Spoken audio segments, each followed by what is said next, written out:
You're listening to Podketeers. Welcome to episode 292 of Podketeers. This week we talk about which one of us made it to the opening of Rise of the Resistance at Disneyland. We talk about what happened to Excalibur in front of King Arthur's Carousel. And we Armchair Imagineer Hollywoodland at California Adventure. As always, we had a lot of fun coming up with ideas for the park. FGP Squad, we recorded almost an entire hour of additional content for this episode with more ideas, and you can check that out by logging into Patreon to listen to that additional part of the episode. If any of you are interested in becoming part of the FGP Squad, you can head over to podketeers.com/FGP for more info and a link to sign up. If you're new to the podcast, the FGP Squad is a group of awesome listeners that help us out with a monthly contribution via Patreon, and it's that support that helps make these episodes of Podketeers possible. If you like the podcast and want more info on how you can join the FGP Squad, again, that link is podketeers.com/FGP. As always, we want to send a huge thank you to all of the members of the FGP Squad for their continued support. Speaking of support, we'd like to thank FreshBooks for their support in sponsoring this episode.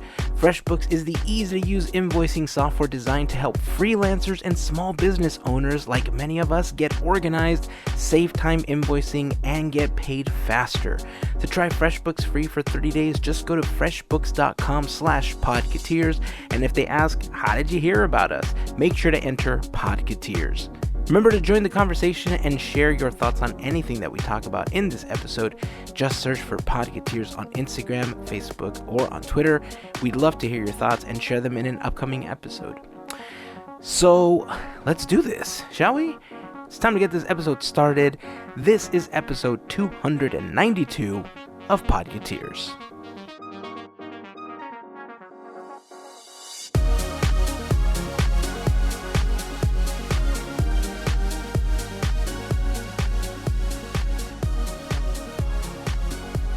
Y'all want to know what tired sounds like? I think I'm hearing it a little bit in your voice. Sure. That's right. It sounds like this. I'm exhausted. Why are you so tired, man? We just had a lot of stuff to do around here. We've been talking about all these changes that we're doing, and one of the biggest changes that I want to implement for myself is having a more streamlined setup for everything. You know, for a really long time, I mean, I've always tended to hold on to stuff way longer than I need to. And I think because of my upbringing where, you know, you don't have much growing up, and so you're always afraid to get rid of stuff because you don't know if you're going to have it again or when you'll have it or when you'll have the money to get it again. Yeah. It's always been hard for me to part with things that I may not need necessarily. And so, you know, that spring cleaning that everybody says, this is going to happen. This is the big one. I'm going to do it. And then it never comes around. Like, that's basically what we're going through right now. We're going through that big, massive cleanup where you're just getting rid of all sorts of stuff. And we're purging. We're like totally Marie Kondoing this, right? We're like, how does this make me feel? Does this make me feel happy? Nope. In the trash. It does not spark joy. It does not spark joy. Exactly. And that's really what the last several days have been for me. And I'm still not done. There's still a lot of stuff to go through. But, I mean, I was looking through things that I saved from a long time ago. A lot of it was clothes, really. Because I fell into the trap where I was just like, one day I'm just going to fit into that again. It's okay. I'll just work out a little bit. I'll fit into that again. And several sizes later, that's not the case.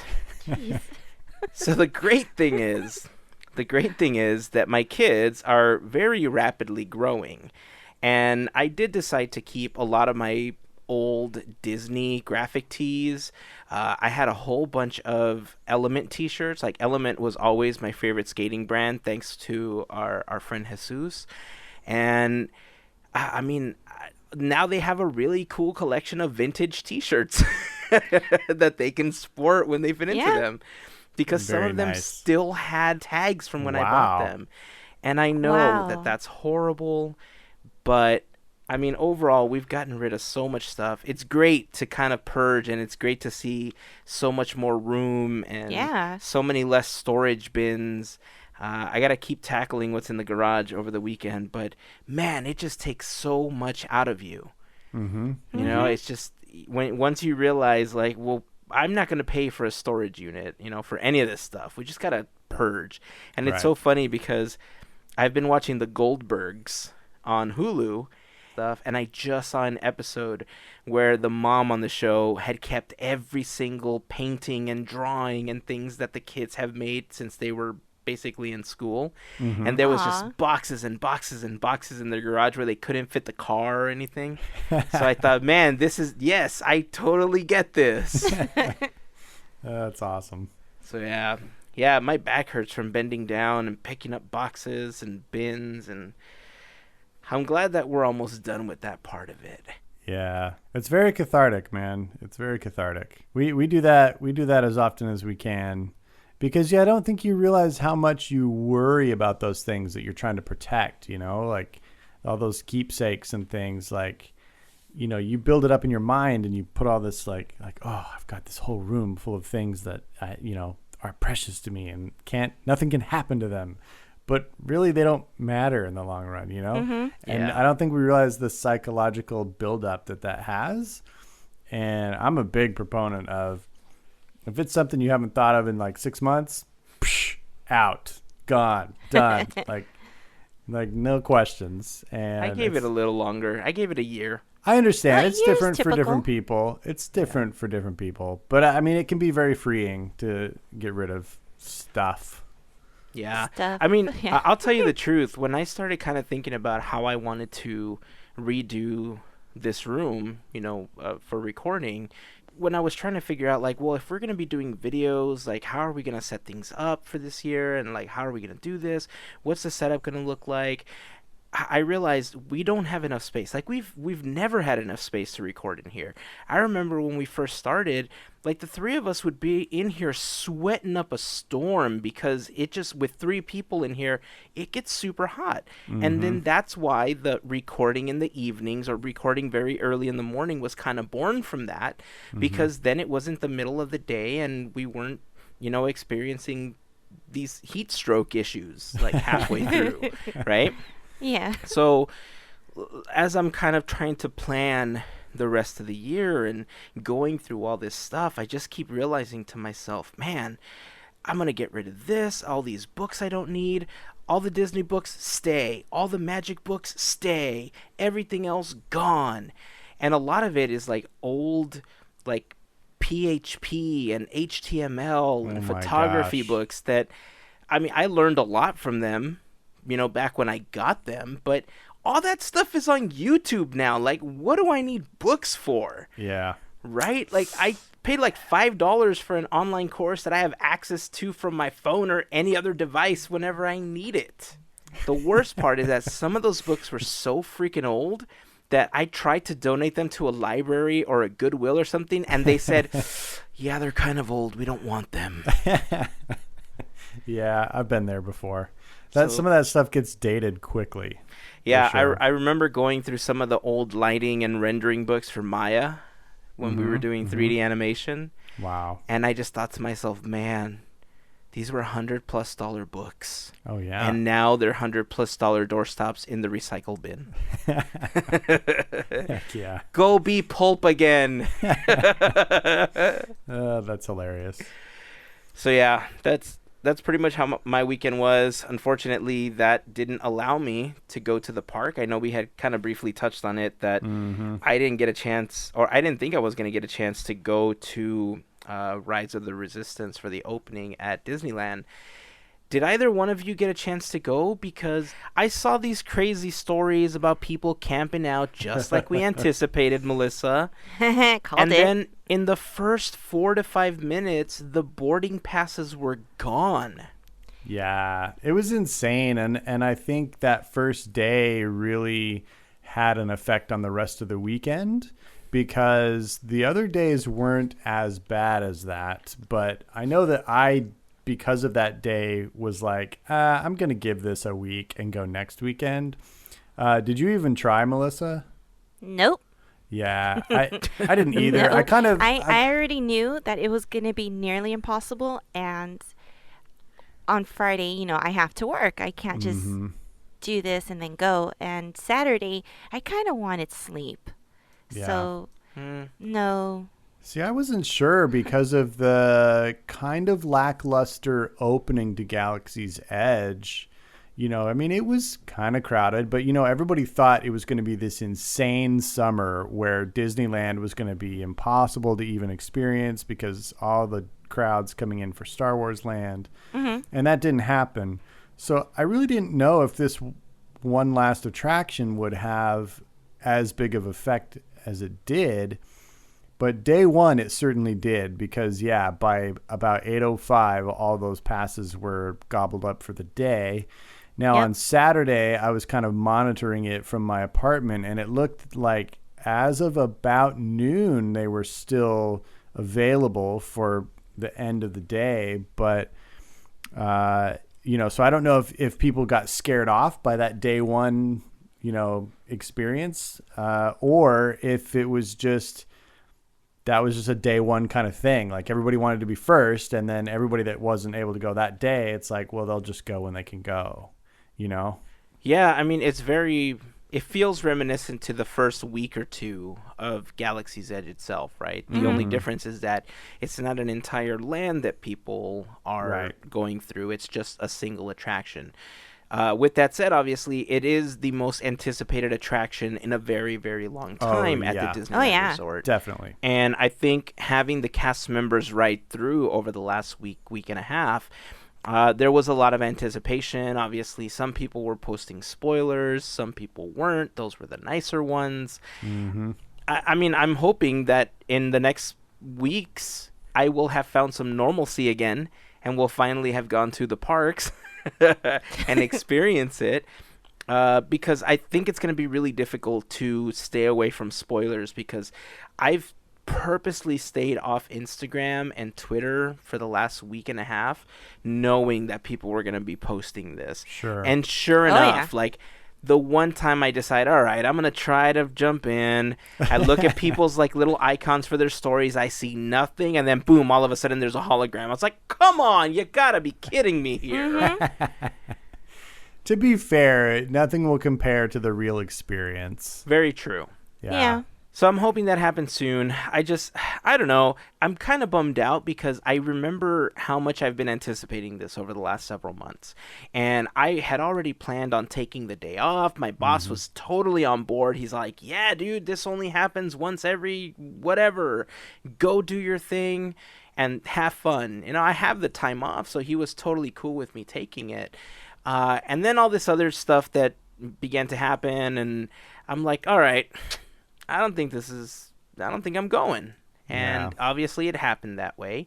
But kind of seeing what happened on that first day, I'm almost glad I didn't go, because imagine all the people that were there super early in the morning that didn't fully camp out from 2 a.m. and they didn't even get a chance to get on the attraction. Yeah. Our friend Josh from Animation Station got there at, he got in through the gate just before 8. He got to the gate just before 8 and got through at like 8:00 or 8:10 or something like that, I think he said. And they were already gone by then. And he had gone down there with the sole purpose of riding that one attraction. So he just turned around and left. I was kind of seeing mixed reports, but either way it's a minute difference, but it's either 8:04 or 8:05 that the boarding passes were gone. And it's just really weird because it's not a virtual queue like everything else. It's more of a lottery. That's what I'm reading too. I'm hearing about that. And you kind of just randomly get assigned a boarding pass. Oh, really? Yep. It's not by order of when you click on it. Interesting. It's just random.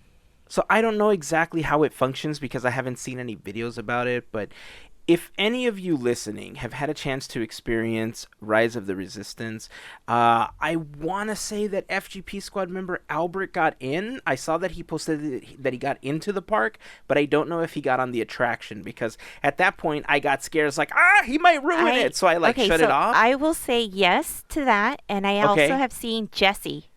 Oh, Jesse did it too? Yeah. Okay, so if either one of you or anybody else that's listening wants to send us a brief little experience of how you got the boarding pass and how it went, we'd love to hear about it, and we'd love to know what your experience was like, especially if you went day one or even that opening weekend, because the reports are kind of conflicting for times, but I think it just depends on what time of the day you got there. Yeah. One thing is consistent, super packed. Oh, yeah. That's consistent all the way through. So I am curious to see how it went. Definitely. Well, Heyzen, also, you can save that little day of PTO and use it for the opening of Avengers Campus. I could do that, but by then I will have earned more time. So you can make a whole weekend of it. A whole long weekend. I should make an entire week out of it. Yes. Very, very true. It is coming in a few short months. I still feel that the weekend, the Memorial Day weekend, that's what's in May, right? Memorial Day. Yeah. Mm-hmm. I feel like that weekend in May is going to be kind of the soft open, if not full open, of Avengers Campus. It feels like the time that they would do something really like that. Fast, man. That's so fast. Yeah. Yep. If that's true, man, anytime this summer, I feel like it's so fast for them to be accomplishing all this. Yeah.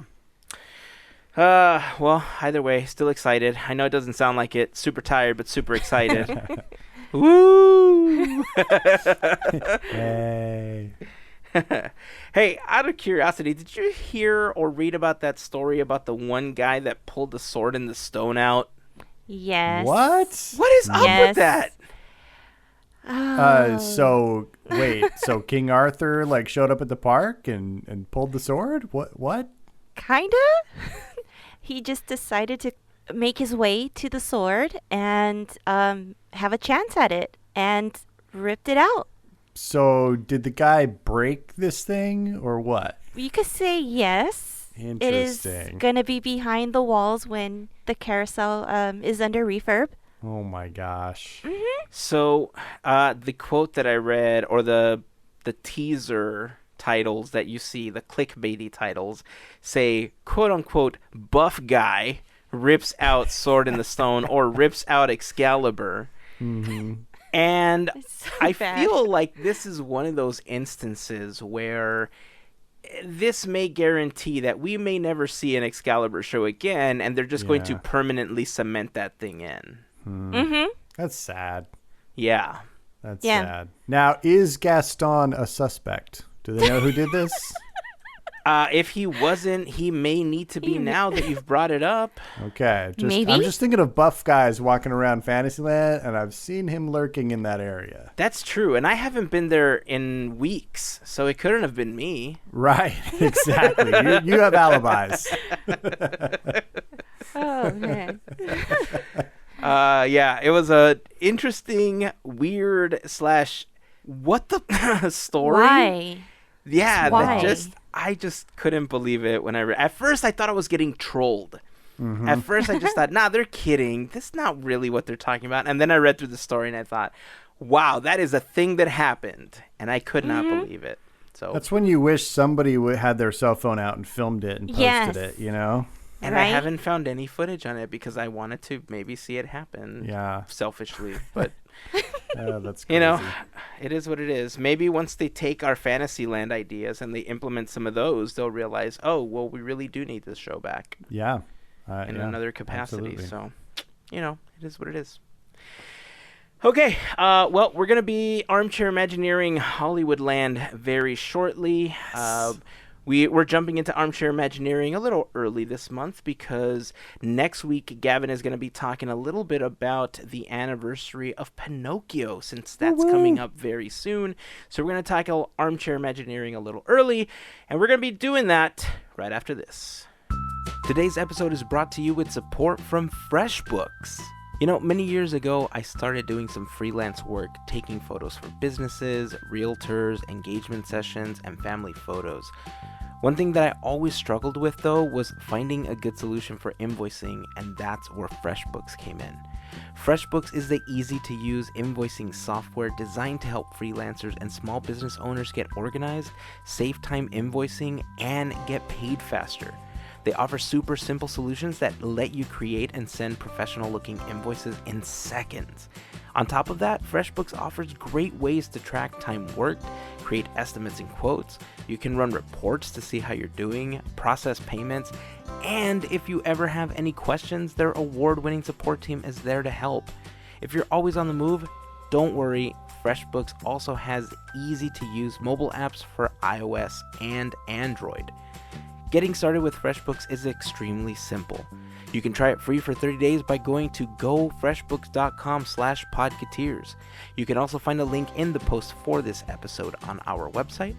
Also, make sure to enter Podketeers if they ask you how did you hear about us. If you're looking for a way to help your business grow, help you with invoicing and billing, get organized, and more, FreshBooks is there to help.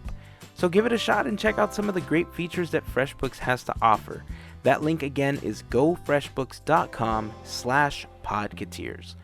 It's time to get back to the show, but we'd like to thank FreshBooks for their support. All right, so we are back. Again, we want to thank FreshBooks for their sponsorship of this part of the episode, and we are getting ready to tackle a land that we've been talking about the last couple of episodes over at California Adventure, and that is Hollywoodland. How's your Armchair Imagineering muscle for Hollywoodland? Because I know we have this mini conversation every single time. This is the hardest one yet. No, I don't think it was the hardest one. I think just because I've been so pressed for time, it's been out of my mind, and it kind of snuck up on me. And I just realized, like, oh no, I haven't put really any thought into this. And so my ideas are not completely original. And by not completely original, I mean they're absolute rehashes. As long as they're upgraded, fine. Yeah, kind of. We'll be okay with that. Kinda. We're flying with some plussing. It's not copy-paste. This one did take a lot of thinking. I'll admit that. It's a tough area to tackle for a number of reasons. And I think personally, I kept getting trapped in the inherent convoluted nature of what it is now. And I kept having to go, no. Like, think of your own thing. And so that's what I ended up doing. I thought of my own thing. Nice. See, I try to do that, and it's like, what did we say that was hard? We said, what, Frontierland or Critter Country? And I'm like, that was easy compared to this. Because I just don't see myself going in that area much. So, I kind of forgot some things were there. And I'm like, oh, there is space. Yeah, there's a lot of very much unused space there that I very much use. I'm sure. Either you or Heyzen's going to take it all down. That's hilarious. I mean, look, I might have to concede and go all Gavin on this one because, like I said, I have some rehashes. I think I have a couple of ideas that I feel might really work, especially the way that the Disney company produces certain stars and stuff. But, we'll get into it. For this episode, I think we talked about trying to keep the episodes as short as possible, so that they're easier to listen to. And Armchair Imagineering is always our chance to just not listen to that rule and go for 2 hours. And so what we're going to do, I think, is we're going to choose like our top maybe 1 or 2 ideas, and we'll include those in the episode. And then what we'll do is we'll keep recording the rest of our ideas, but those will be exclusive for the FGP Squad over on Patreon. If you don't know what the FGP Squad is, it is an awesome group of people that help us out with a small contribution on Patreon. If you want to be a part of the FGP Squad or want more information, you can always head over to podketeers.com/FGP. The FGP Squad has been there for us for a really long time. They've helped us out for many years, and it's really helped the podcast grow. So to all of the members of the FGP Squad, we just want to say thank you for your continued support. Again, if you're interested in becoming a part of the FGP Squad, podketeers.com/FGP is where you want to go to get a little more information on that. So who wants to go first? I only have 2. Oh, you only have 2. Gavin, how many do you have? 17? I mean, Yeah, it's a lot. Yeah, I mean, I've got it's one umbrella concept that breaks into two concepts, and within them there's several attractions. Mm-hmm. So like technically 1, 2, 3, 4, 5, 6, 7, 10, 9, 17. It's like 9-ish, something like Wow. 10. that. But like I said, they're all kind of. A lot of it is just kind of like concept. Like, yeah, you'll see. You'll see. No, that's cool. Usually you come out with like these pretty extravagant ideas, which are like story time, and I love it. So cool. I can't wait to hear it. That's true. Well, I guess since you have 3 hours worth of content, Gavin, why don't you present your first couple of ideas, or like one or whatever you want? Yeah, I'll give you the overall concepts that I'm going for here, and then I can delineate some individual attractions as we start taking turns. Okay. So yeah, here we go. Let's do this. So Hollywoodland, that's gone. I'm not doing Hollywood anymore. Hollywood's passé. We don't need Hollywood. You know, if you travel to California and you like supplant an actual trip to Hollywood with going to Hollywoodland in DCA, you've missed the plot. No pun intended. No, pun fully intended. So we're doing away with that concept. Like Californians, which are your core audience for the Disneyland Resort, they don't care that it's Hollywood. I don't believe that any of them care. So we're getting rid of that. So what I want to do is, I love what they did on Buena Vista Street. I love the idea and the kind of core concept of it being this idealized version of Los Angeles in the 1920s, when Walt and his brother moved here and started the company that became the Disney studio that we know and love. And it kind of celebrates that original era and that early history. Well, the things that they created took on a life of their own. And I want to have kind of a spiritual extension of Buena Vista Street, kind of like we see in a little film called Who Framed Roger Rabbit, where it's like two halves of a town, one live and one cartoon. So as you turn left in front of Carthay Circle and head down what is now Hollywood Boulevard, that's going to become Silly Symphony Street. Nice. Oh, okay. And then as you make the turn to go on the loop around the backside to Monsters, Inc. and all of that back there, that is going to be Roger Rabbit Road. Right. So basically, I want to retheme the entire area. It's going to be less of a facade city and turn into more of a real city, except it's going to be cartoony, but not like Mickey's Toontown, where it's really, really like super cartoony, you know? It's going to be like it would be drawn in like backgrounds and sets of actual animated short films and cartoons. So it's going to be like walking down a city street in a cartoon, but more urban, you know, than you see in most of Toontown. And basically I'm removing Roger Rabbit out of Toontown so that we can make way for several of the amazing concepts which we delivered to the Imagineers in our Mickey's Toontown episode, which they can't not install. I mean, come on. So basically that's what I'm doing. I'm reworking it. I'm taking away the Hollywood theme and making a new city that's an extension of the LA of the 20s. So it's all period, cartoony experiences down both streets, with, you know, Carthay being kind of the anchor, which is kind of the culmination of both Walt's early career and like the Silly Symphonies led directly into Snow White, right? So like that's kind of like the bookend that feeds both of these conceptual cities that it's looking over. So that's the umbrella. Wow. Yeah. I know. Well, that's the end of this episode. We hope you've enjoyed those ideas. All right, no, seriously, cut the theme music.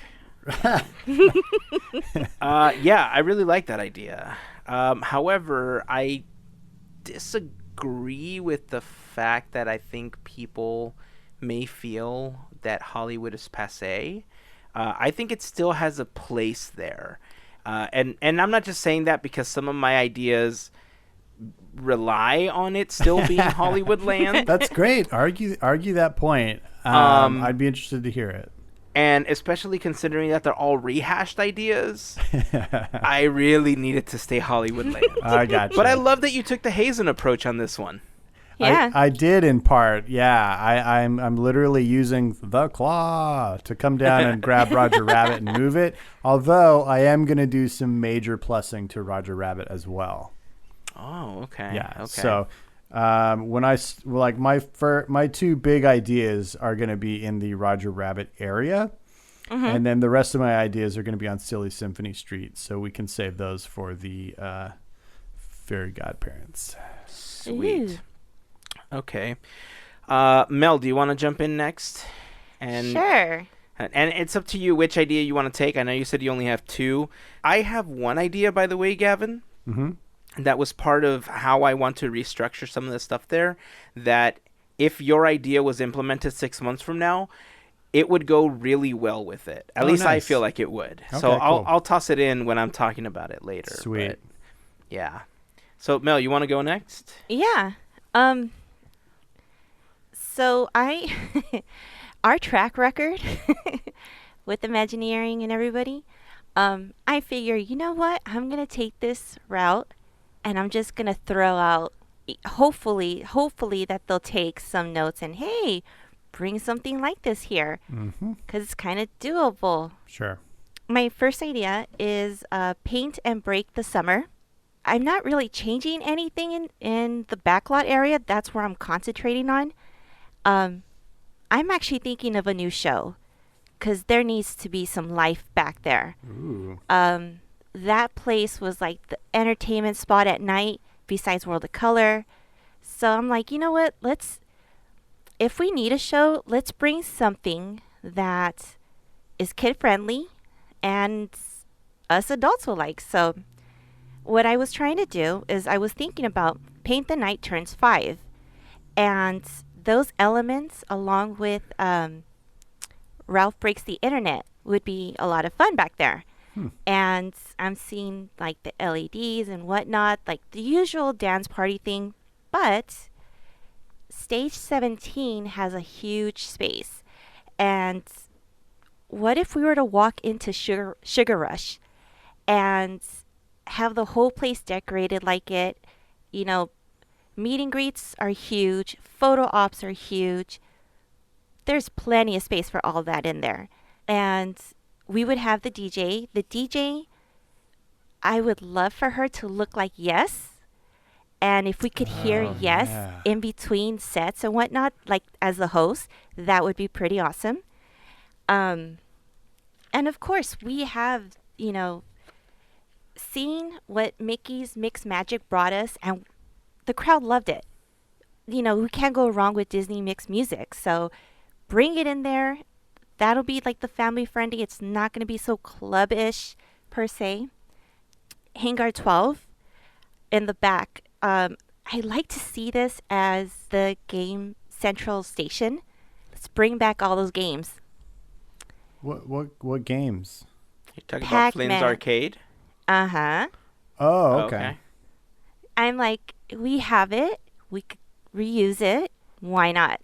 It's easy. Disney could do it. I'm just making it easier for them. And that's it. Side note about that. Yes. I thought that during this cleaning process that we've been going through, I was gonna find one of what I felt was one of my most prized possessions from DCA from yesteryear, and that was a Flynn's Arcade token. Oh, nice. I have no idea where it is, and I just have not been able to find it, and I'm so bummed out about it. That's Anyhow, funny. Just thought I'd throw that in there. Nice. So the backstage area, or not the backstage, excuse me, the back area where they have the drinks, I keep forgetting what the name is, and forgive me, guys, don't kill me. I still can't remember it. That's how many times I have been back there. But I would love to see it as tappers. Oh, okay. And have that going on. You're talking about the little semicircle, yes, bar thing where you can get some drinks? It's called the Hollywood Lounge, according to the Disneyland app. Really? Yep. I'm pretty sure it's called the Drinky spot. Oh, yeah. Maybe. That's the subtitle. Yeah. Yeah, and they've got the truck facing it now that has other drinks and offerings as well. Called the I want that truck. Studio Catering Co. The foodie drinky truck. Well, that's not going to serve drinks. That place is going to serve pancakes. Tacos. Oh, pancakes? We need pancakes. And you feed a rabbit. Yes. You feed a bunny. The bunny eats the pancakes. Oh my gosh. I'm thinking of all these little things that we could plug in, and it's possible. So I was like, you know what? Pancakes. Heck Just yeah. Nice. We're going to need that. Now, how would we prevent Heyzen from eating such pancakes instead of feeding the bunny? We take your money away? I don't know. Oh, man. I like it. So you're going full-blown Ralph Breaks the Internet back there. Oh, yeah, with Paint the Night lights and Paint stuff. the night lights. Uh-huh. Okay. I like the concept. I do like the fact that I could get pancakes whenever I want there. It is a Mickey Especially shaped at night. pancakes. great concept, yes. So when you say Paint the Night, are you just saying the technology of Paint the Night? You're not actually bringing the Paint the Night floats back there, right? You're Oh, no. covering Just the buildings or something with all these LED lights and and that kind of look. Uh-huh. All the that's- elements that they bring that's onto pretty it. cool. I mean, I think it would be pretty awesome to see. Mm-hmm. It'd be sweet if you had a whole area that looked like you were in the internet back there. So all the buildings were LED lights and projections and stuff like that. That could be pretty cool. I like that idea. Interesting. Huh. What would you do with Monsters Inc? Would you leave that as is, or is that stepping on a next concept? It's stepping on the next concept. Okay. I retract the question. Well, I mean, look, if we're going to do anything to Monsters, Inc., I feel like Imagineering really had it right the first time around. And I would create an attraction where you would hop into some sort of vehicle and you had to get to the Chinese theater, let's say, I don't know, just throwing a theater out there. And you had to get there in time so that you would get a Hollywood contract for the next big film. I would call it Superstar Uber. And I don't know if I would do anything to the Mike and Sully to the rescue other than get it out of there and move it to Pixar Pier where I feel it really belongs. I still feel that it's better suited for where the Little Mermaid attraction is right now, and the Little Mermaid attraction belongs somewhere in Fantasyland or something. So if anything, I feel like I would get rid of that attraction. So just take that as a grain of salt. So, okay. So my idea for this area, or are you done, Mel? I'm sorry. I just kind of jumped in here. Yeah, I'm okay. good. The end. So my idea for this area actually goes in the opposite direction of what Gavin was talking about. I think that Hollywood is a place of dreams for many people, no matter where you come from. And the real Hollywood at times is super scary. And so I feel like Disney has a really good opportunity to create the Hollywood of people's dreams. And what they should have are off-brand characters walking around in costumes that look horrific up and down the street. Wow. I'm kidding. That is not something we need there. It's quite the opposite. But I do agree with Melissa as far as having a new show back there. I actually had a couple of concepts with a couple of different shows, and I'll save those for the FGP part of the episode. But to throw my big idea out for the area is I would get rid of Mike and Sully to the rescue, shift it over to Pixar Pier, use the remaining buildings behind it, and build the Great Movie Ride 2.0. And so Ooh. instead of using the Chinese theater, I would select a different theater from Los Angeles because the Hyperion is modeled after the very famous Los Angeles Theater, which ironically enough is modeled after the Fox Theater in San Francisco. That's a whole different episode. So I'm thinking what we could do is we could have Imagineering recreate a facade that looks very similar to the El Capitan and call it the Admiral Theater. And that Ooh. way, we have another theater. At least it makes it look like a strip of theaters, just like it did in old-time Los Angeles. We have Carthay, we have the Hyperion, we have the Admiral. And the Admiral is the opening for this new Great Movie Ride 2.0. Great Movie Ride has been loved by many people at Walt Disney World. We never had the opportunity to have an attraction like that here, but we do have a massive catalog now that Disney owns Fox. And so there's a lot of films that they wouldn't have to pay royalties for to Turner Classic Movies or anything else. And it's a lot of beloved movies that could be integrated into this attraction using practical and digital effects. Very similar to how we have a Pirates of the Caribbean type attraction over in Shanghai, where there are some screens to help you feel like you're a part of the movie, but also some practical animatronics for some of the actors that are already kind of on Disney's payroll, kind of like they tried to do for Superstar Limo, except that now we have better actors than we had for Superstar Limo. Sorry, Tim Allen. I still love you. Outside of that, though, it would basically be a rehash of the Great Movie Ride, but with updated films, updated effects, taking over the massive footprint of what those buildings are, including what is taken up by Monstropolis right now. And I think that it would be a really great addition and another really great facade that would add to the mystique of being in this Hollywood area. Nice. I do like that. Now, I know you never got to, but Melissa, did you ever get to go on the Great Movie Ride? I did, yeah. It was big and impressive. So it would be cool to see them like re-tackle that in this new era of attraction. I think they could probably do they could pull off a lot more realism where it would feel like you're actually seeing those scenes from the movies. I just want to clarify a little bit. What I think is passé is the idea of walking in a fake studio backlot. That's what I think is passé. I don't think movie making and movie studios and the magic of movies is passé. I just think that like all these parks trying to kind of do what Universal Studios does because it's actually a studio backlot, like that's really interesting and cool to go see that, because it's like this is where movies are actually made and you get to see it and you see things that you recognize from the movies. But like recreating the kind of this idea of a studio and like seeing, like stage 17. It's not a movie stage. It's just a big square building, like that's what I'm working against in my concepts. But I do like what Hollywood gives us in the form of movies. And I really do like your Great Movie Ride 2.0 concept. I do too. Thanks. And with that said, Gavin, I will say I still disagree with you. I still disagree with you because I think there's a lot to be said for that. And considering that a lot of the theme parks are kind of using interchangeable ideas in their own way from what other theme parks are doing, I think there is a place for Disney to create a Universal Studios lot type experience on a smaller footprint, minus the tram ride, minus some of these massive attractions.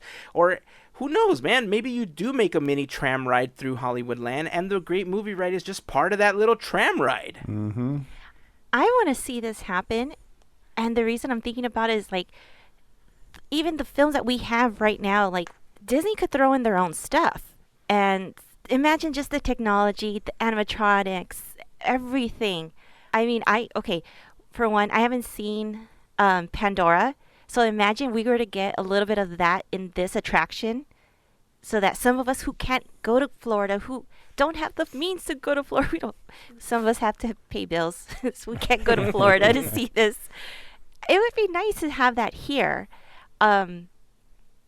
I mean, I think I would totally geek out. Yes, granted, we have a bunch of this in Disneyland.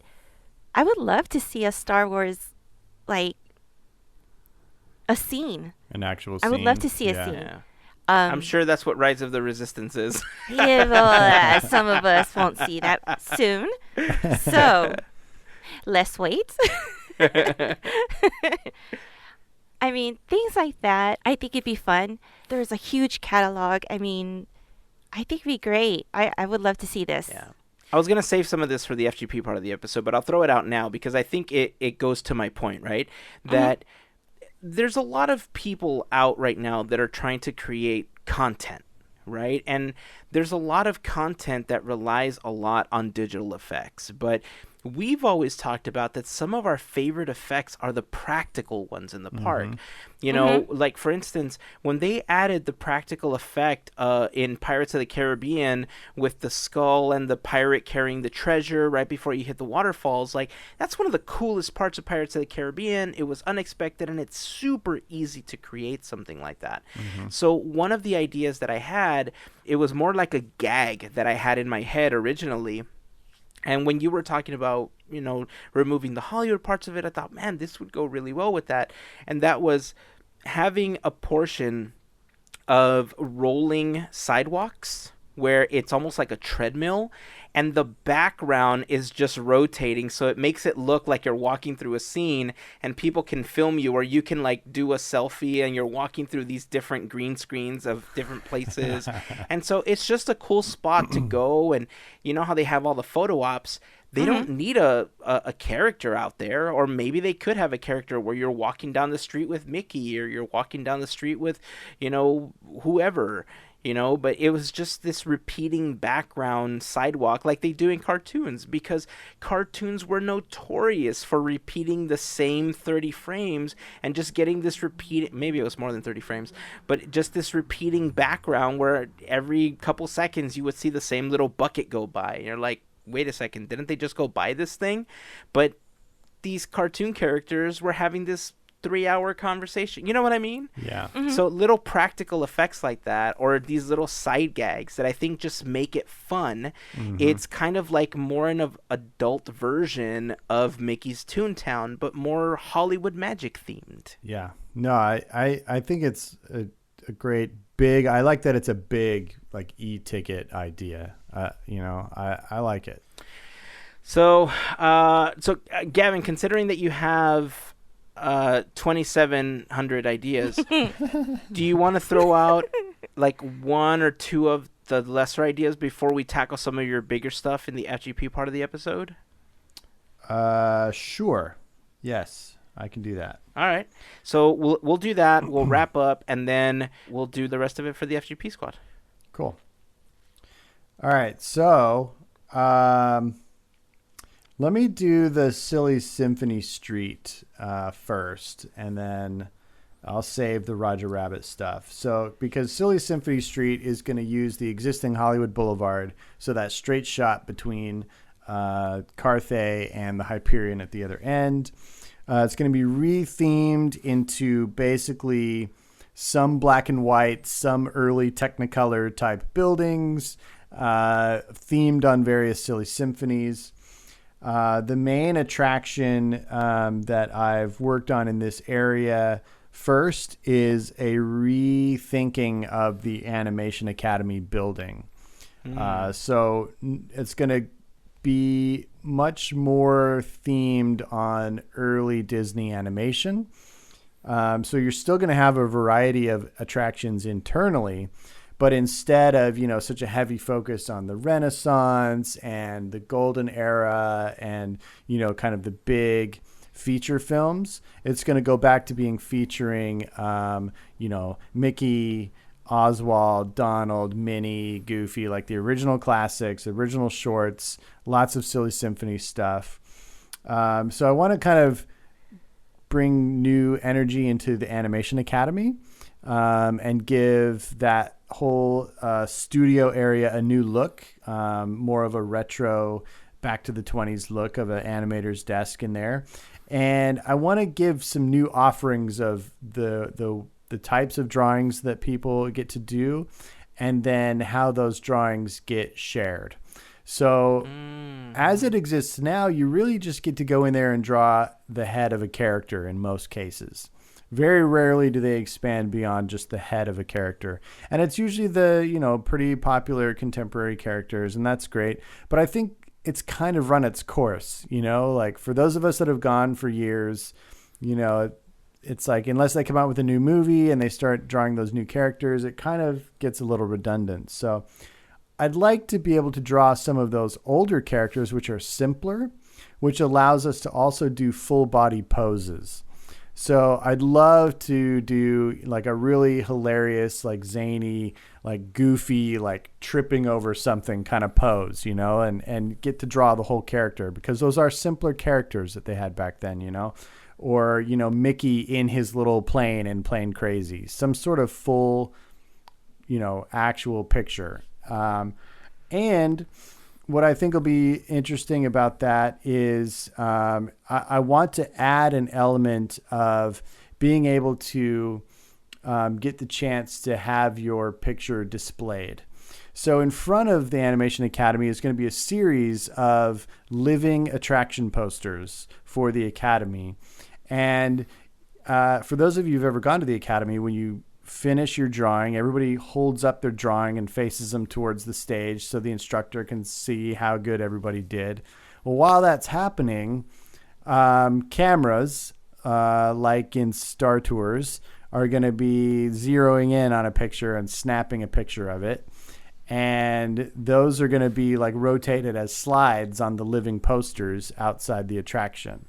So it's kind of like I was the rebel spy, I was the head animator kind of thing, right?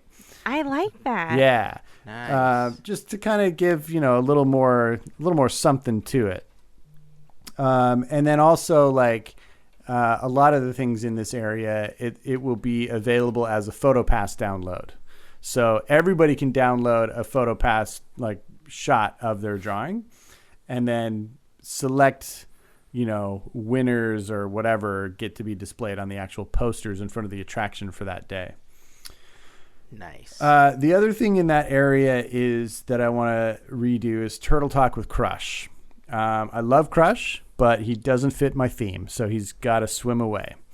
Would you say that maybe he belongs in Pixar Pier? Maybe. I think that would be a good place for him. I'm just saying. Yeah, I like that. So what I want to do is, it's the same general concept. It's a theater show that's interactive and gets all the kids involved and sometimes the parents too. But we're going to bring in these classic characters, and it's going to be centered around the Get a Horse short, Nice. which if you haven't seen that, it's a retro contemporary mix of old animation and CG, which they did several years ago now. But it's basically going to give us a chance to interact with a silly symphony cartoon and a modern CG cartoon all in one. We'll get to cheer on Mickey. We'll get to give suggestions to Minnie, and we'll even get to give a hearty boo to Pete and affect the story as it goes. So I think having that kind of interactive element with this show is one of the coolest things about the Crush show. And this will just give people a chance to really interact with Mickey and his friends. Dude, so one of the ideas that I'm saving for the FGP part of the episode is very similar to that, and I'm kind of kicking myself for not thinking of Get a Horse, because I actually thought of almost the same thing with a different property. Nice. Ooh. So I'll be talking about that in the other part of the episode, but I love it, not just because it's super similar to what I want to do, but I want to kind of add to your animation building redo. Sure. Because this is actually a thought that I've had before too. Part of the reason I don't often go and do the drawing is because it feels really old and something that I've done before, and it's something I could do at home, right? You don't need to be there to be validated by whoever's sitting next to you that you made this drawing, right? Right. Mm-hmm. So the idea that I originally thought of came from the old zoetropes that used to be in the back room. Yes. Ooh. And so my idea was that everybody sitting in the audience would create a different frame of an animation. And so everybody would not just look at what's up on the screen, but you would receive instructions and have like a light table in front of you, and you would trace one of those animation cells. And so what they would do is they would come collect the pages, or somehow it would get scanned at your seat or something, and each one of you basically made a page of a giant flip book, but it would be on a giant rotating ring around the entire animation building. So it's just a giant zoetrope that starts spinning around you, and you see the animation projected up on a screen. I love it. Wow. Yeah, that's a great concept. I think that's great. And I think that instead of, drawing on paper, that, a lot of people don't do it because they think, oh, well, I can't really safely carry around this paper all day. I don't want to mess it up. Right. And, I want to keep it if I draw it.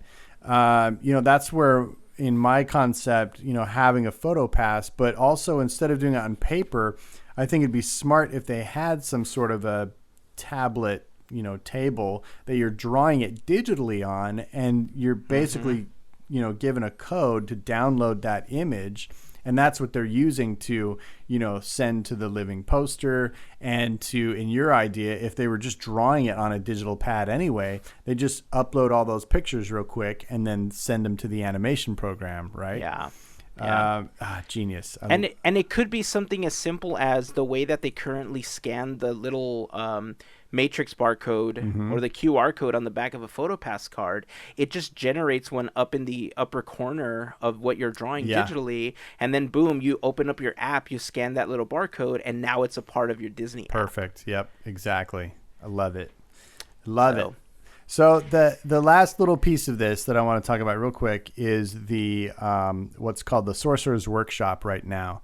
To me, this is an area that has some cool stuff, and some stuff has kind of changed along the way. Melissa talked a little bit about this in her episode a couple weeks ago.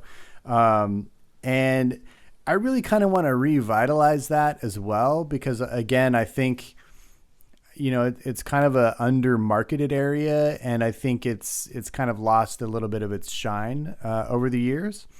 So I'm kind of thinking about this, combining this kind of new selfie era with really interactive technology that we see, in attractions now, and that we've seen at the expos, so like interactive projection mapping, where if you gesture at a wall, the projections move and change.